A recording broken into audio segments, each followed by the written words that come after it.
Welcome on this beautiful Saturday, and let's talk some hoops.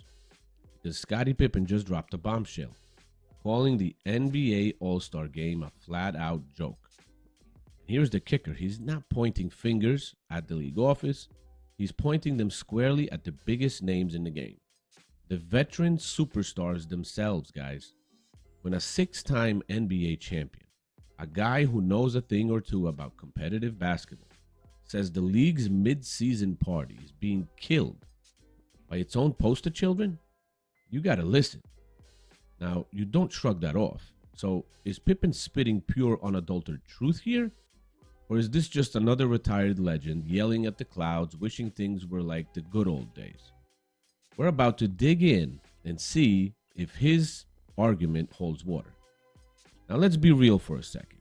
The 2024 All-Star Game was something. It ended with an eye-popping score of 211 to 186. That's not a typo. It's a combined 397 points in a single basketball game. What does that tell you? Zero defense, absolutely zero drama, and honestly zero compelling reasons to keep watching past the first quarter unless your idea of entertainment is a never-ending parade of uncontested layups and wide-open dunks. It felt less like an NBA showcase and more like a glorified shoot-around, for God's sakes. The TV ratings plummeted again. Social media was a collective groan fest. And the highlight of that somehow managed to trend the most was a player literally walking out of bounds just to let an opponent get an easy dunk. Fans across the board felt ripped off, and I don't blame them. And Pippen's take is that the veteran stars are the primary culprits here. Why? Because they set the damn tone. If the leaders aren't trying, why would anyone else? What kind of leaders are they really? Pippen hasn't been shy about it.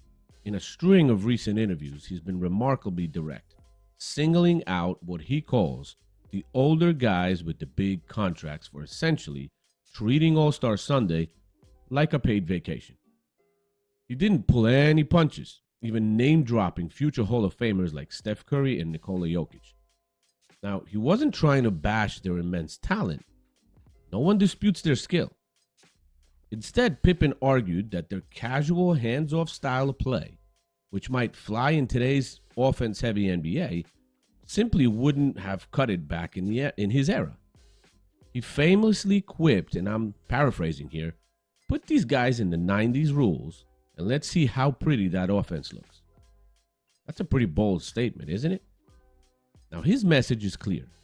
If the league's biggest headliners, the faces of the franchise, aren't willing to compete, if there's just going through the motions, then why should anyone else, the younger players, the role players, even bother trying? Now, it creates a trickle-down effect of disinterest that ultimately ruins the spectacle for everyone involved, especially the fans who tune in hoping for a real damn game. NBA basketball lovers. In my opinion, though, if the young players like Anthony Edwards have some fire, then they should just play at a high level and embarrass these old men that need to start thinking about retirement, aka LeBron James. And here's where Pippen's argument really starts to gain some serious traction. The numbers don't lie. Now let's look at the cold, hard facts. The last 10 All-Star games have averaged an astonishing 374 combined points. Now rewind to the 1990s. Pippen's era, and that average dropped dramatically to about 257. That's a massive difference, almost 120 points. What's changed? Well, fouls per game have dropped by more than half. And honestly, the last time anyone saw a charge taken in an All-Star game was probably sometime around 2017. I'm joking, of course, but you absolutely get the point, don't you? The defensive intensity is non-existent. And who are the primary offenders? It's often the veterans. They set the tone, and unfortunately, the young players lack some balls to go out there and literally embarrass these old fools. The very players who log the most minutes in these games are also the ones who defend the least. Think about it. LeBron James, Kevin Durant, Steph Curry, James Harden, Damian Lillard. Now, these perennial All-Stars have collectively logged a staggering around 248 total All-Star minutes since 2018. And in that entire span, they've yet to record a single personal foul. Not one. That's not careful play. That's stationary, hands-off basketball. That's like playing against cones on defense. It's a clear indication that the competitive fire, at least for them, just isn't there for this particular event. If you've ever scrolled through Reddit or Twitter during the All-Star game, you've undoubtedly seen the same joke pop up every single February.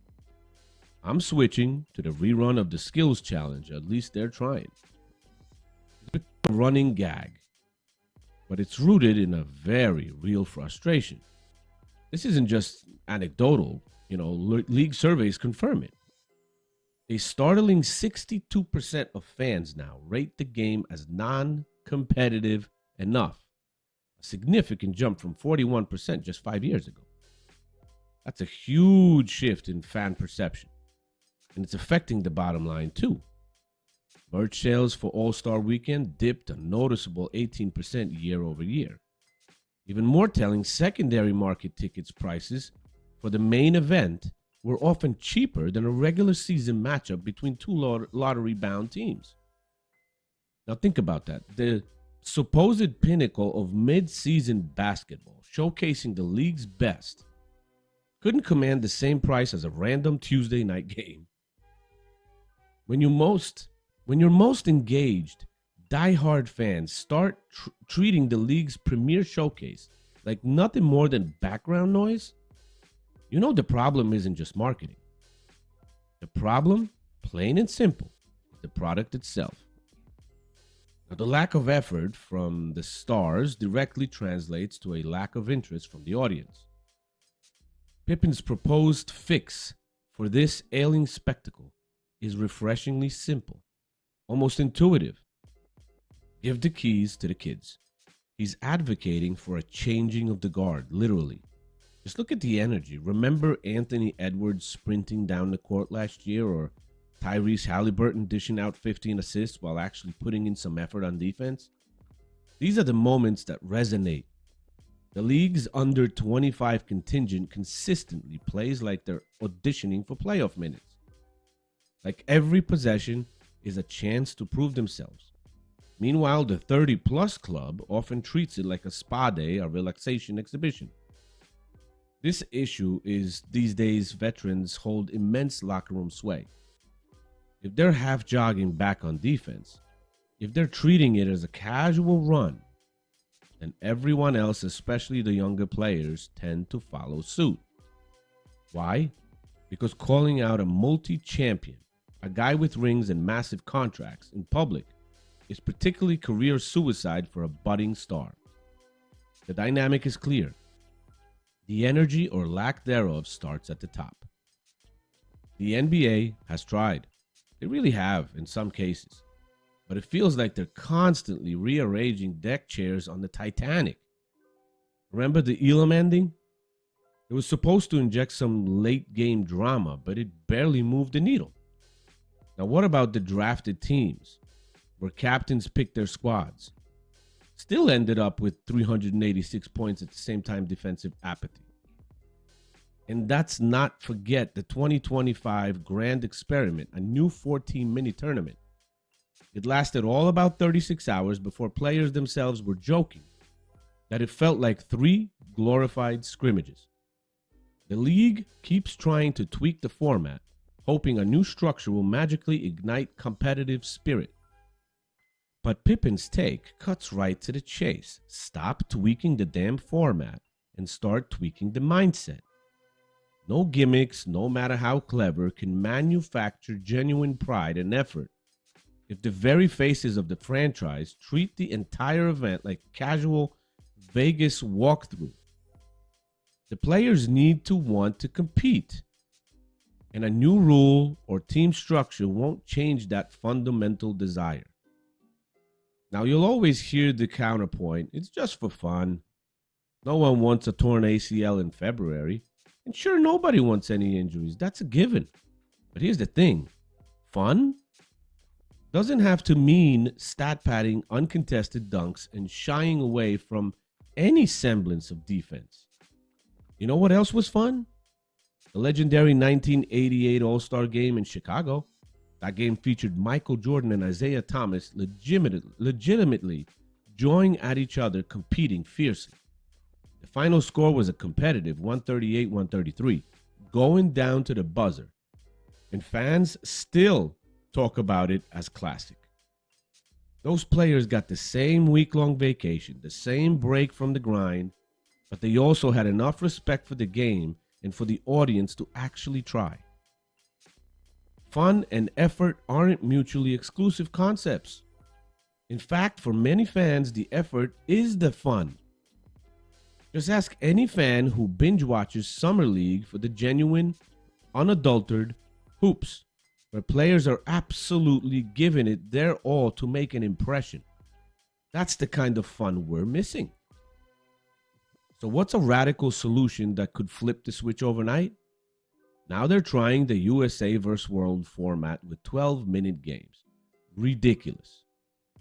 History offers a stark reminder of what's at stake.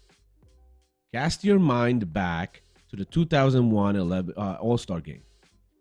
Remember Allen Iverson, the answer, diving on the floor for a loose ball? Absolutely embodying competitive fire. The result, a massive 20 million viewers tuned into that game, captivated by the spectacle. Now compare that to the 2024 game, which drew a dismal 4.6 million, the lowest ever recorded. The correlation is undeniable. When effort evaporates, so does the audience. The veterans who lived through eras where the All-Star Game genuinely mattered, where it was a battle of supremacy, ought to know better. Yet they're often the first to shrug it off, to treat it as a casual affair. Now, Pippen's central gripe isn't just about the play itself, it's about leadership and lack thereof. If you're the face of the league, if you're a multi-time champion and a future Hall of Famer, then you have a responsibility to act like it, to set an example of competitive excellence for the entire league and for the fans who adore the damn game. That's why they're there. That's why they're paying money for tickets. By the way, if you're a real fan of the game and you love the GOAT debates, I actually wrote a book diving deep into Michael Jordan, Kobe Bryant, and LeBron James, breaking down their mentality, their killer instinct, and what really separates them. If you've ever wondered why some players rise in the clutch and others fall short, this book lays it out. The link to grab your copy is in the description below. This is an opinions piece with deep insight of each player's biggest wins and worst career failures. Now, Adam Silver, the NBA commissioner, is in a truly unwinnable position, but I think a lot of it is his fault too, so don't get me wrong. I mean, he's been way too soft on these players, trying to grant every one of their wishes and literally cuddling them. Like Charles Oakley said, the NBA today is like a damn daycare. The Players Association, understandably, isn't going to let Silver fine players for not taking a charge or lack of defensive effort in an exhibition game. So what's left in his arsenal? Peer pressure, I guess. But when that peer pressure comes from guys laughing on the bench, joking about the lack of defense, the cycle of apathy just repeats itself. Pippen's hope, and perhaps Silver's only real hope, is that public embarrassment, especially when led by a respected, credible voice like Pippen, might shame the next wave of superstars into actually caring. But just think about it. Shaming them like this is literally treating grown-ass adults like children. Sometimes we shame our children into doing something we want them to do. Otherwise, the All-Star game is on a clear, irreversible path. It's sliding into irrelevance, oblivion, much like the NFL's Pro Bowl did before it, becoming a footnote rather than a highlight of the season. Why does Scottie Pippen's voice resonate so powerfully on this issue? It's because he's not just some role player, nostalgic for hand checks and tough defense. He has some opinions which I disagree with. Yes, he has. But this one, he's spot on. This is a man who helped define the modern wing player, a guy who could guard 1 through 5 with elite skill and intensity. He never missed an all-star nod when healthy, consistently playing at an incredibly high level. If anyone truly understands the delicate balance between entertainment and competitive pride, it's this guy. His credibility, that lived experience of competitive excellence, is precisely why current players haven't really clapped back at his comments. The truth, as they say, often stings, and Pippen's words carry the weight of a legendary career. He's not speaking from the sidelines of ignorance, but from the heart of a champion. All signs, both good and bad, point to 2026 as a potential pivot point for the All-Star game. Now it's going to be USA versus World, 2 USA teams and 1 World team. So a 2-to-1 odds trying to make sure the World team doesn't win and embarrass the NBA. That's a joke in itself, and I've spoken about this in a previous video. In my mind, unfortunately, this is just another gimmick the NBA is trying instead of having an actual, normal, 48-minute game that's competitive and enjoyable like we used to have.